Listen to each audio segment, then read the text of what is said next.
Hello aspirants, welcome to Kartikeya IAS Academy editorial analysis video. In this video we are going to discuss about the newly proposed digital lending norms.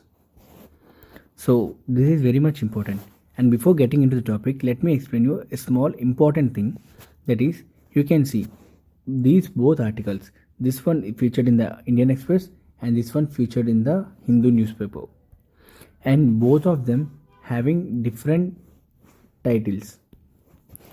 Still, though the headlines or the titles are different, but the content they offer all about the recommendations of working group committees on digital lending. So here you have to understand this one clearly. If the topic is smaller or bigger, even the titles have changed, but it is important to understand the context of the topic, that is these norms on digital lending platforms. So keeping that in the mind, let's get deep into the topic on newly proposed digital lending norms. So let's discuss the context. As I said you, the Reserve Bank of India's Working Group Committee has made recommendations pertaining to digital lending, including a separate legislation to prevent illegal digital lending. You have to understand the word illegal here. That is unauthorized and unverified digital lending. So basically this working group committee was constituted in Jan 2021, and this panel was set up in the backdrop of business conduct concerns and customer protection concerns. Now let's understand the RBI's observations, why they have to appoint or constitute this committee. So according to the RBI, it says that lending through digital mode relative to the physical mode is still at nascent stage in case of banks. That means in case of banks, it is in the very slow pace of development, especially in the space of digital lending. So here, if you want to talk about the statistics, 1.12 lakh crores of the money lended through digital lending and 53.08 lakh crore is lended through physical lending. Whereas the non-banking financial companies, they are at a good pace, a higher proportion of lending is happening through digital mode. So on this context, RBI has to appoint this working group committee, because while banks have been increasingly adopting innovative approach in digital process, NBFCs have been at forefront of partnered digital lending. So that's the RBI observation. Now let's understand the key proposals by the working group committee appointed by the Reserve Bank of India. So the digital lending apps should be subjected to a verification process by the nodal agency to set up in consultation with the stakeholders, and also to set up a self-regulatory organization covering the participants in the digital lending ecosystem. See, this is a self-regulation organization. First of all, there should be some responsibilities. This is to the use of unsolicited commercial communications for digital loans to be governed by a code of conduct, and this code of conduct will be governed by the self-regulation organization, and this is to be put in place by the proposed SRO. And also the SRO will look into the maintenance of a negative list of lending service providers by under their ambit of control, and also the disbursement of loans should be directly into the bank account of the borrowers. So this is a key recommendation, one of the key proposal by working group committee. All data that should be stored in the servers located in India, because if the data stored in the servers out of India, then there will be a risk of data theft. So that's the reason the server should be located in India, and also the algorithm features used in digital lending to be documented, and they should ensure necessary transparency. Now let's understand what is digital lending. Basically, the digital lending consists of lending through a web platform or mobile apps, as the name or the term digital suggests.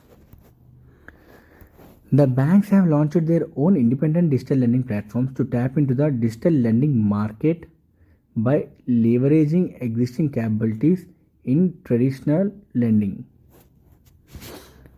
Now, let's understand the significance of this digital lending. The very first and important thing is financial inclusion.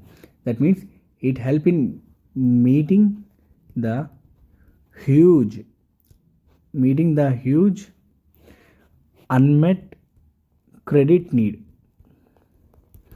That means there are many people who wants the loans for sustenance or developing their micro enterprise, but they technically don't know because they are far from fiscal lending space, as the banks may be far from their location. But now through digital lending it is possible for them to apply, and also you can consider the low income consumers too for their necessities. And also this one helps in reducing the borrowing from informal channels. As I said you, the people away from the banks, especially in the rural areas, who are away from the banks, who don't have the access of the banks, they depend on local lenders. And this informal channel can be controlled if the digital lending came into the existence and performed as it should be. And also the digital lending is a time saving process because it will verify your credit line, and also your credit score, and also your income source, and your address proofs like Aadhaar or PAN through online, as those data will be stored in government records, and of course government servers, to be clear. And also this process will cut the overhead cost savings like maintaining a bank or officer to verify in fiscal process. So in that way digital lending has its own significance. Now let's understand the real challenges for digital lending. So while coming to the challenges, the growing numbers of unauthorized digital lending platforms and mobile applications, as the charge excessive rates of interest and additional hidden charges. So due to these interest rates, people are stepping back from digital lending. And also the digital lending adopt unacceptable and high-handed recovery methods, and the misuse agreements to access data on mobile phones of the borrowers is ethically wrong, and also it will violate the right to privacy and personal liberty. Now let's understand the steps taken by the RBI. NBFCs and banks need to state the names of the online platforms that they are working with, so that the borrowers will have proper information. And also RBI also mandated that digital lending platforms which are used on behalf of banks and NBFCs should disclose the name of the banks or NBFCs upfront to the customers. And the central bank had also asked lending apps to issue a sanction letter to the borrower. Sanction letter, you have to import this word sanction letter to the borrower on the letterhead of the bank or NBFC concerned before the execution of the loan agreement. And also the legitimate public lending activities can be undertaken by the banks and NBFCs registered with the RBI and the other entities who are regulated by state governments under statutory provisions. Finally, RBI always trying to ease the norms and make the digital lending very much comfortable to the borrowers. So on this note, let's understand India's digital ecosystem. Nearly 72% of financial transactions of public sector banks are done through digital channels, with doubling of customers active on digital channels from 3.4 crore in the financial year 2019-20 to 7.6 crores in the financial year 2020-21. And also the share of financial transactions undertaken through home and mobile channels has increased from 29% in this fiscal year 2018 to 19 to 76% in the fiscal year 2020-21. Now let's understand the way forward on this issue. India is on the verge of digital lending revolution and making sure that this lending is done responsibly and can ensure the fruits of this revolution are realized. As several players have access to sensitive consumer data, and there must be clear guidelines around. For example, you can say the type of data that can be held and the length of time of data that can be held for, and restrictions on the use of data. Digital lenders should proactively develop and commit to a code of conduct that outlines the principles of integrity, transparency, and consumer protection with clear standard of disclosure and grievance redressals. So here the key terms are integrity, transparency, and consumer protections. And also an agency can be created that tracks all digital loans and consumer lender credit history. Apart from establishing technological safeguards, educating and training customers to spread awareness about digital lending is also very much important. This is all about the newly proposed digital lending norms. I hope you do like this episode. Now let me ask you a mains question. If you do like this and do understood this episode, try to answer this mains question so that it will be very much helpful for you to practice. RBI has concerns for digital lending through banks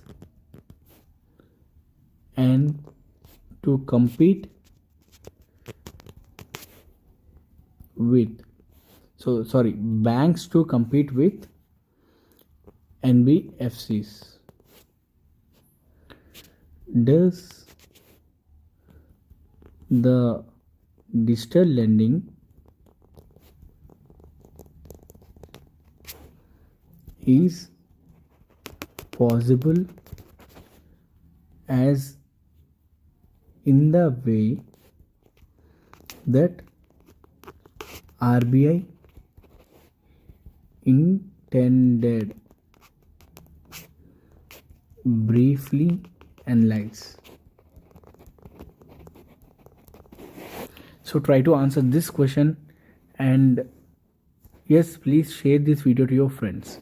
Thank you.